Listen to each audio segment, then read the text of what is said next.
energy can influence the people around you, how your mood or attitude can change the atmosphere and even impact how others feel. It's fascinating how something so simple, like a smile, can have such a big impact on how we feel and connect with each other. If I were to ask my friends and family what they like about me, they'd probably say that I'm vibrant, that my energy makes it easy for people to connect with me. And honestly, that's also something that I like about myself. You see, I try to bring good energy, to make people laugh and to lighten the mood, because deep down, other people's happiness is my happiness. Hi, my name is Pam, and I'm here to share with you my story. If someone's feeling down, I try my best to cheer them up. More than anything, I want those around me to feel like they don't have to try too hard to be themselves, to fit in, or to belong.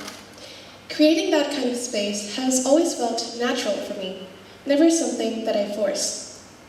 But at some point, I started feeling like I was responsible for that energy. It wasn't just something that I did anymore. It became something that I had to do. And when I wasn't that person who would keep the energy up, I couldn't help but feel guilty. I noticed this when I was stressed or just not in my best mood.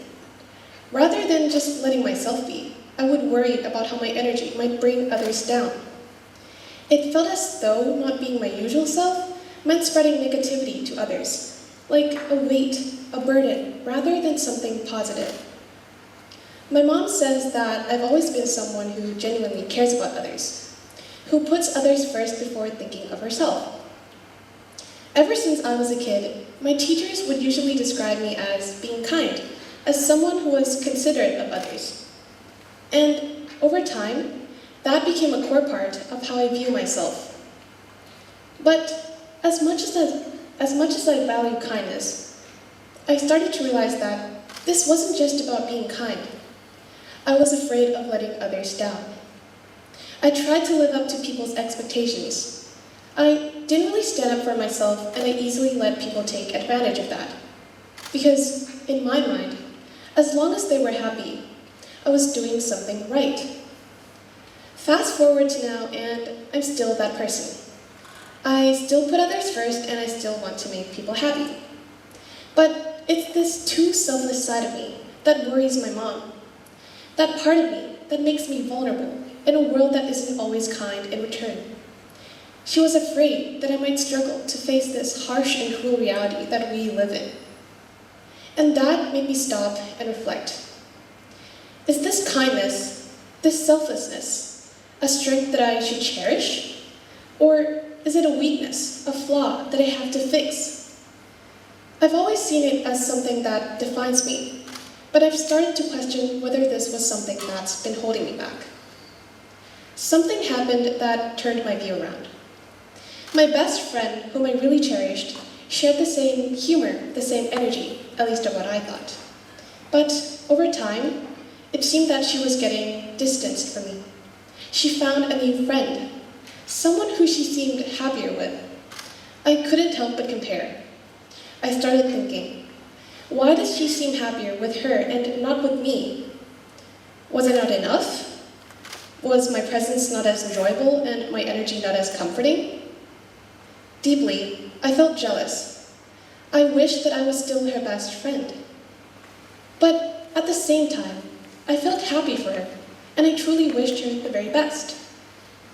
I kept questioning myself, though, if this was really about me, or was it just part of life that people grow and relationships change? The more that I thought about it, the more I felt like my value was lessened. Then, a big moment of realization hit me. I had spent so much time defining my worth by how much others enjoyed being around me, by how much I could make them happy.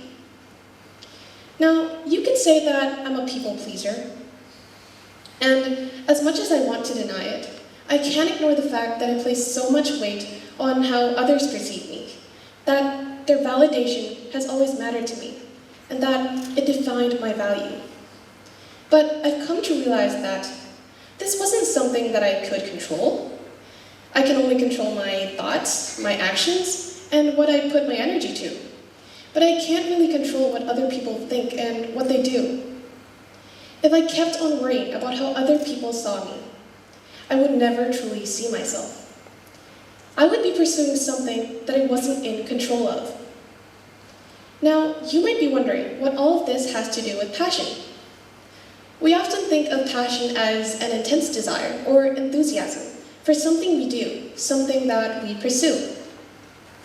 However, for me, passion goes beyond that. Passion is about who we are and the way that we express ourselves. It is a reflection of our identity and the values that we hold. For me, my passion has always been bringing joy to others. But I've come to realize that this passion of mine isn't something I do because I have to or because it proves my worth, but because it's simply who I am. My value doesn't come from being the reason for someone else's happiness. It comes from knowing from within that, hey, I can bring joy as well, without being too harsh on myself.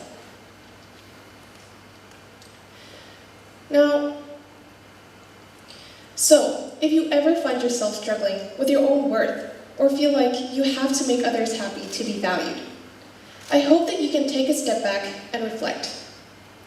Every day we are surrounded by expectations, whether it's grades, family pressures, relationships, or social media. It's so easy for us to compare ourselves to others, to think, if I were more popular, if I were smarter, if I could make my parents proud, then I'd be enough. We tie our value to our achievements, appearances, and other people's opinions of us without ever really asking ourselves, what do I actually think of myself? Your value isn't determined by how much you can do for others or by their approval of you. It's about you, the way that you allow yourself to just be. Passion isn't about proving yourself. It's about embracing who you are, without constantly seeking for validation.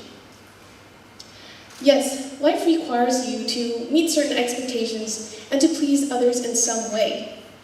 But none of that will truly matter if, in the process, you forget to be there for yourself.